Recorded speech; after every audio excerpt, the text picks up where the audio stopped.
सजाओ के काम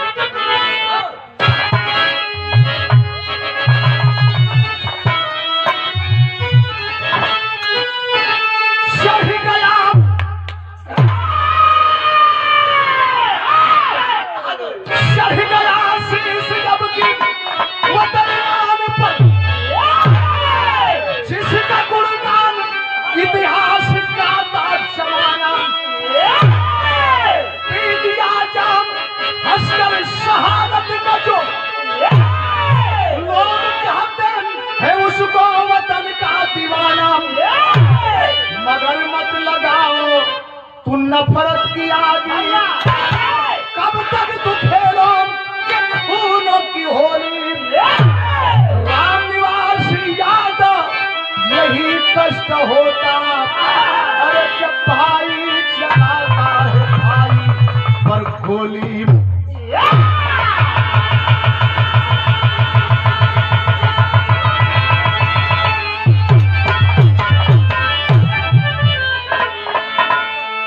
भाई हमार कहला है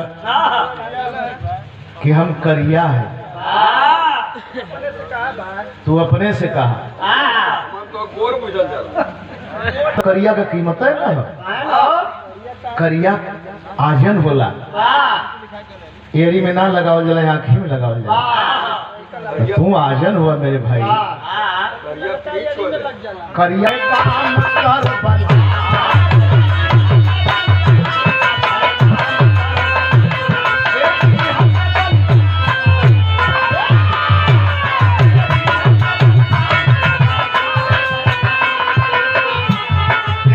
हमें बलिदान का पैगाम कर बला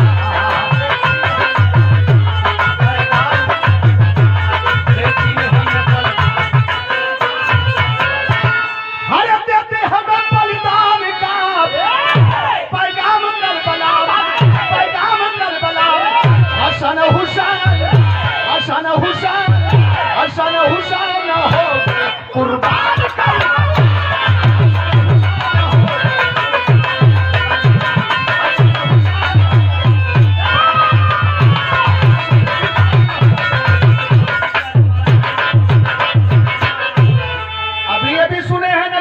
लक्ष्मीबाई की कहानी भूल गया हम लोगों को पढ़ाया गया किताब में हमहू पढ़ले ही पढ़ावल गल बुंदेले हर बोलों के मुंह हमने सुनी कहानी थी खूब लड़ी मर्दानी वो तो झांसी वाली रानी थी गोरछा का इतिहास पढ़ेंगे गोरछा का इतिहास पढ़ेंगे तो पता चलेगा कि झांसी का रानी एक को दिन लड़बे न करी पीछे वाले गेट से भाग के नेपाल गई 80 बरस की उम्र में झिलने पर मौत हुई है लेकिन फिर भी हम लोग कहे जला कि खूब लड़ी मर्दानी वो तो झांसी वाली रानी जो खून गिरा पर अपना ही खून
शाबाश बहादुर, यह सही है, यही का नाम है वीर रस।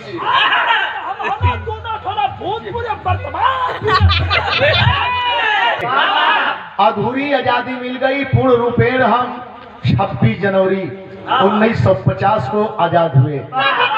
बाबा साहब का लिखा हुआ संविधान के तहत अपना काम शुरू किए, लेकिन अधूरी आजादी मिल गई, काम अंग्रेज अपना कर गए। भारत में पाकिस्तान बना दिए, हिंदुस्तान में पाकिस्तान ना, भारत में पाकिस्तान। अच्छा, बंटवारा हो गया मेरे दोस्त, बंटवारे में बहुत बड़ा खून खराबा हुआ। आप बॉर्डर फिल्म देखे होंगे, बंटवारे बॉर्डर गदर में भी ऐसा था। अब हमारे भाई कल है कि रजनी की बेटी हिमा दास 5 गोल्ड मेडल जीतलस, ओके 50,000 का इनाम मिलल। और सिंधु बीबी सिंधु 21 जीतलस, पीवी सिंधु लदाए गल घर नाम। उधम सिंह ही जाने ना, उधम सिंह कौन था? चूहर चमार का बेटा, यही ईटा के रहे वाले उधम सिंह, एटावा के रहे वाले उधम सिंह के पिता गरीबी में भाग करके पंजाब चूहर चमार चले गए और वहां जाकर के ब्रिटिश गवर्नमेंट के उस टायर को मारा। तो एक पृथ्वीराज चौहान विदेश में जाके दुश्मन के मारे, और एक चमार चूहर का बेटा नारी लाश फेंका वाला के। मेरे दोस्त, सुबह होते होते हाहाकार मच गया, तर्ज लगल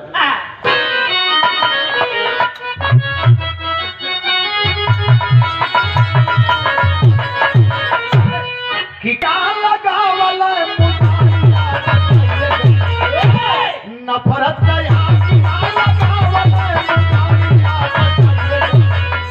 हमारी सोने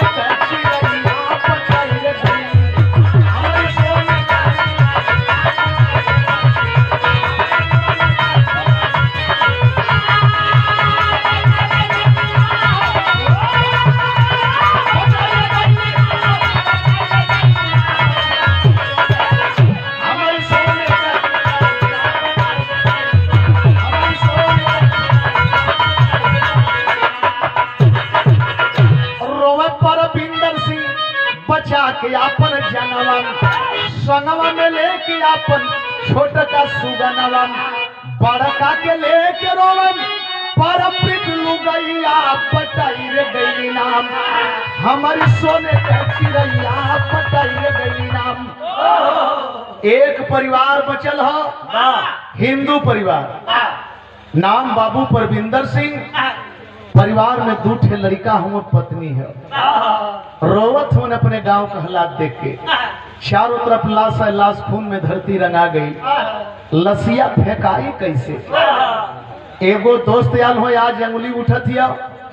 एक ठे दोस्त आल हो उनके दरवाजे पर, जेकर नाम उस्मान मुसलमान। उस्मान बगल में बैठल हुए, लेकिन जब मीत रोवे लगल, परिवार रोवे लगल, तो उस्मान के भी बर्दाश्त ना भल। कहल कि बा आजादी हासिल करे बदे हिंदू मुस्लिम एकता बना के हम लड़ल गयल। आजादी मिलने के बाद भारत माई के बाह काट देल गई, और कटले के बाद भी सुख चैन से रह के उम्मीद ना बा का होखे के चाहिए। लेकिन उस्मान को ताक के बाबू परविंदर एगो बात कहले, फिल्म का बोल बलम परदेसिया, एकर नायक ही गाजीपुर के उसिया सेवराई देखे कुर्ता फैला के भीख मांगत हुआ। का भीख मंगले? हमारे दोस्ती का नाता, हमारे दोस्ती का नाता निभाई दी, हमारी बचवा कचीनेगी बचाई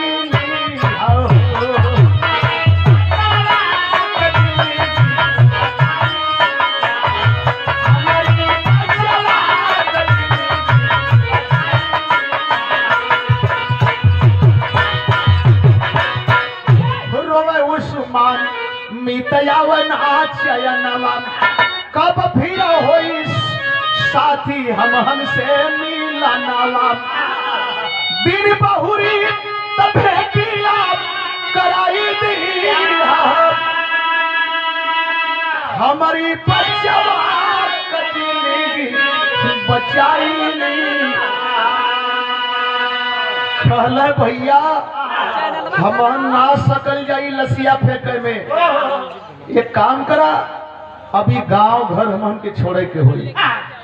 एक तरफ आप भागा, एक तरफ हम भागत है, लेकिन जेहर आप भगवा, आप मुसलमान हैं, आप पाकिस्तान की तरफ भागिए, हमारे बेटे को बचाइए आप मुसलमान बन करके। बीवी को भी साथ में ले लीजिए, क्योंकि हमारा बेटा अकेला हो जाएगा। देखें देश तब बटी गल, आज परिवार में बंटवारा हो। कितना दुखद उस समय रहल हो भैया, कितना दुखद उस समय रहल। आए हाय ये बदे कि आप पर अगर हमला हुई, धावा हुई, आप मारे जाएंगे, मेरा बेटा मारा जाएगा, मेरी बीवी मारी जाएगी। भारत में हम बचल रह तो एक हमार चिराग बचल।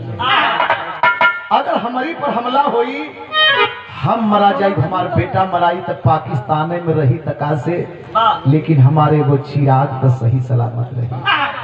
गौर करेंगे साथी, आज का दिन कितना दुखद है कि एक बेटा और बीबी के ले चला, ताकि ये जमाना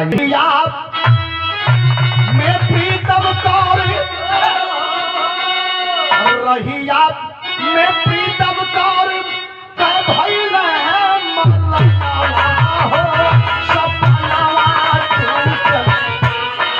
अब हो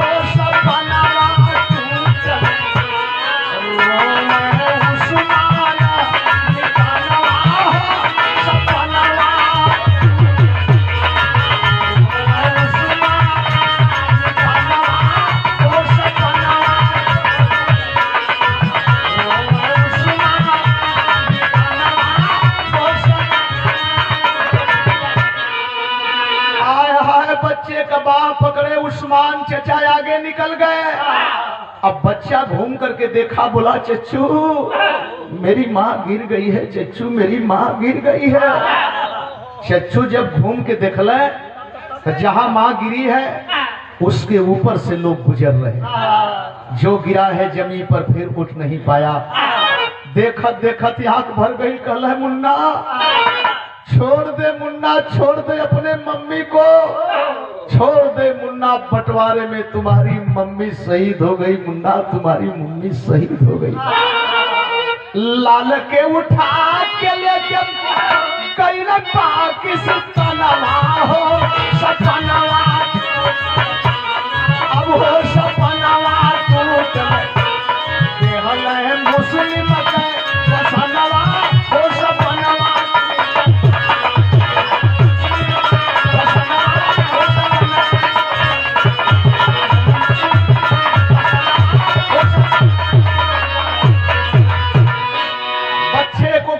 ले गए, पता चल गया कि ये पाकिस्तान में आ गए। एक बसेरा बनाए, बच्चे को लेके बसर कर रहे हैं। एक काम कैले, लड़िकवा का नाम इस्लामिया विद्यालय में देखे दाखिला करवा दिए। आया है बच्चा पढ़ रहा है, पठानी सूट में वेशभूषा बदल दिए। मेरे दोस्त नाम किशन है तो उसका नाम करीम खां रख दिए। जानते हैं क्यों रख दिए? अगर पाकिस्तान में किसी को पता चल गया, आग इसी बात की है ना, हिंदू को मुसलमान मारेगा, मुसलमान को हिंदू मारेगा। ये हमारी धर्मनिरपेक्षता है। आया है बच्चे को लोग कत्ल कर देंगे, दोस्त की निशानी है, इसे बचाना है, ये है एकता। और ये मिसाल है मेरे दोस्त, लड़का पढ़त एगो बच्चा के लेके भारत में पता चल कि अब हम भारत की भूमि पर है। एक बसेरा बनाए, यहाँ ये पढ़ रहा है, वहाँ वो पढ़ रहा है, लेकिन ये पता नहीं है कि पाकिस्तान में किस गांव में किस पत्रालय में हमारे दोस्त हैं। न उनको इधर पता है न इनको उधर पता है। धीरे धीरे समय आगे बढ़त गई, दोनों लड़का जवान भइले। पता चला कि 52 में भी खून खराबा हुआ, 48 में भी खून खराबा हुआ, 62 में चाइना हमारे देश पर चढ़ाई कर दिया। और जब 62 में चीन चढ़ाई कर दिया, बहुत बड़ा नुकसान हुआ है। जैसे आज गलवान घाटी में, बिहार अभी परसों गा रहे थे, बिहार में लोग एक बार शोकित हो गए। चंदन यादव के नेतृत्व में 44 जवान हमारे धोखे से मार दिए गए बिहार रेजिमेंट के। मेरे बाबूजी उसी तरह से 62 में भी धोखा हुआ था। 62 के बाद अभी हम संवरने भी नहीं पाए, और तब तक 65 में हमारा पड़ोसी पाकिस्तान धावा बोल दिया। और जब धावा बोल दिया तो एक लाइन धावे वाली गीत थी।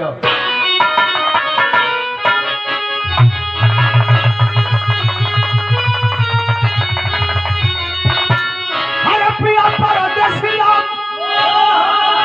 पिया परदेसिया न भावया न नवम, पिया ही पलल पासे चारिया हो मोरी, उड़ी उड़ी जाले अचल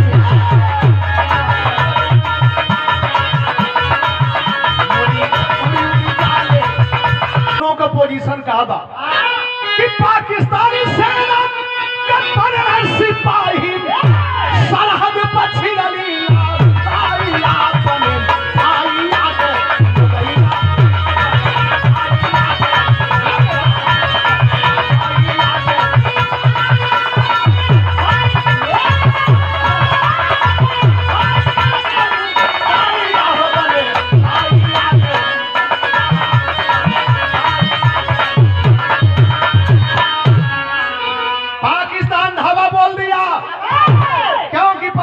को गरूर था, घमंड था, अहम है किस बात का। अजय पटे टंडले सीमा पर धावा बोला, अरे तू नवर से छूट लगल भम्मत बोला।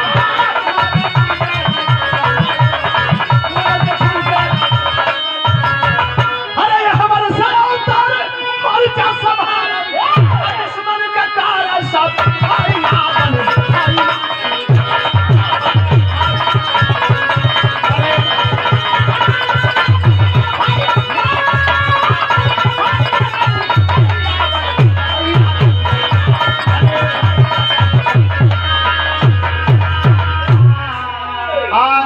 अजय पटेल टैंक पर बहुत बड़ा नाज है। पाकिस्तानी फौज अपना अजय पटेल टैंक लेके भारत के सरहद की तरफ कूच कर गई। बढ़ती चली आ रही है, बढ़ती चली आ रही है। इधर से अवतार, ओहर से किशन उर्फ करीम खान। क्या पता है, क्या पता है, कभी दूसरे प्रांत में रहीला तो गरज के बोलल जाला, एक बार लोग नतमस्तक होलन। आपके वीर अब्दुल हमीद बगल में खड़े थे। अवतार यही कहा कि भैया ये फौज बेखौफ चली आ रही है, आखिरकार हमें क्या करना है। वीर अब्दुल हमीद मुस्कुरा करके बोले, घेरे नेत्र, हम क्या सलामी लेने आए हैं, हम क्या कुशल मंगल करने आए हैं। अरे हम इनको मार नहीं पाएंगे तो क्या ये हमें मरने से रोक लेंगे। और जब ये सवाल कैले कि मरने से हमें रोक लेंगे, बिरहा में कभी जी भाव दिलन,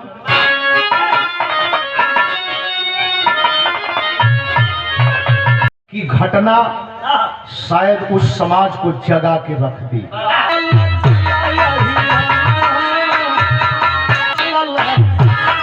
अब जवाना चलल, तोर दुश्मन का हो बदनाम, तोर दुश्मन का हो बदनाम।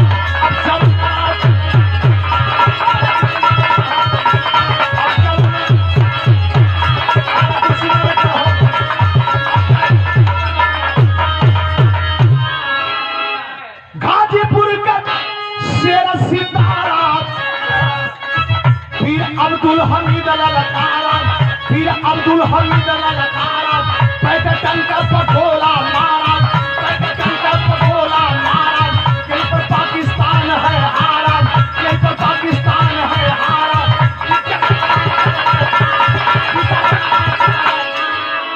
गोला गिरल हमीद के संभाला। 8 सितंबर 1965 की बात है। 3 पैठे टैंक तोड़े। 9 सितंबर 1965 को 3 पैठे टैंक तोड़े। 10 सितंबर 1965 की बेला बड़ी दुखद रही। अजौने गन से पाकिस्तान के अजय पैटर टैंक को तोड़े, उसी गन से 62 में चीन के भी 2 टैंक तोड़े थे। लेकिन मेरे दोस्त आया है 8वां टैंक तोड़े में तबले दुश्मन की नजर पड़ गई। सामने वीर अब्दुल हमीद की एक गोला गिरा और गोला फटा, चिथड़ा शरीर हो गई।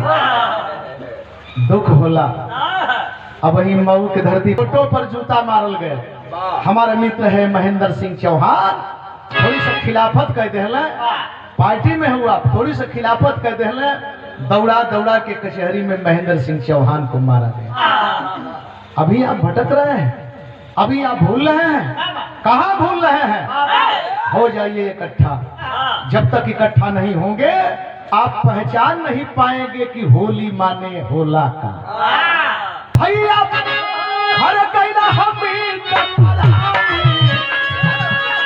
सेना भारत का पौखलाल, सेना भारत का पौखलाल, घुस के पाकिस्तान में आई, घुस के पाकिस्तान में आई, पहला करदा जाना मचाई, पहला करदा जाना मचाई।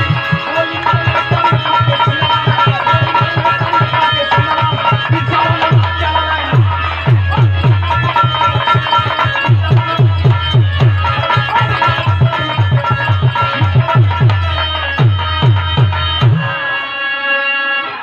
आज की लड़ाई आर पार की लड़ाई।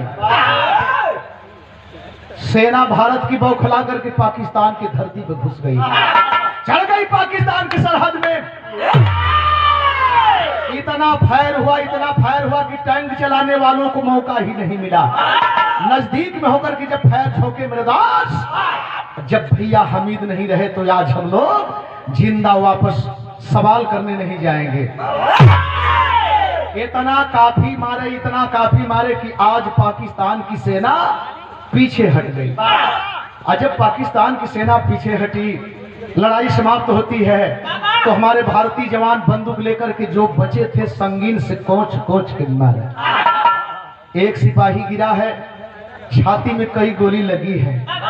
3 जवान अभी अपने गाड़ी घायल करेंगे।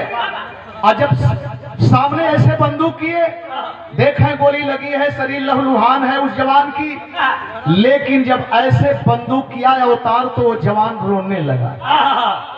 और जब रोने लगा तो ये अवतार बोला कि अबे साला, तुम भारत का है चाहे पाकिस्तान का है, लेकिन है तो फौजी। तुझे मरने की गम थी, इतना डर थी, तो मिलिट्री में फोर्स में क्यों आया बे? आज हम बटे हैं लेकिन तू भी फौजी है, हम भी फौजी है। और जब ये बात तो घायल सिपाही सुना पाकिस्तान का, बोला और गाली दे मेजर, और गाली दे। आए है रुक गई बंदूक, टाइगर से अंगुली हट गई। कहना क्या चाहता है? कहा कि फौजी है, मेजर भारतीय है चाहे पाकिस्तानी है, लेकिन एक फौजी के दर्द को नहीं सुनोगे। मैं क्यों रो रहा हूं? कहा अच्छा तो क्या बात है, अपनी बात ही बता। देखे वो घायल सिपाही बताया, क्या बताया?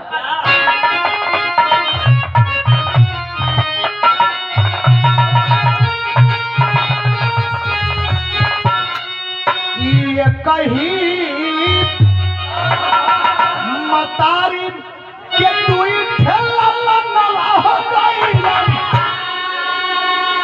एक भारत पाकिस्तान हो गई, भैया भूल गई मत हमारा हो वतनवन, भैया पति अलग गई।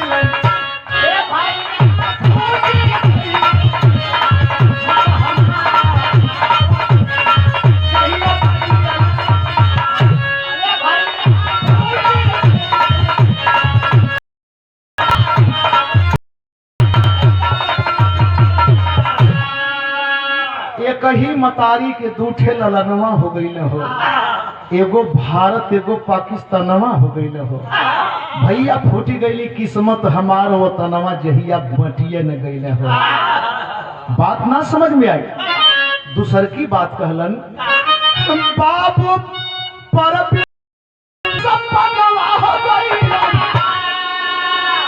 माई मरनवा हो गईले भैया कहाँ गईले भैया अवतार हो कि भैया हमारी कुटिया गईले।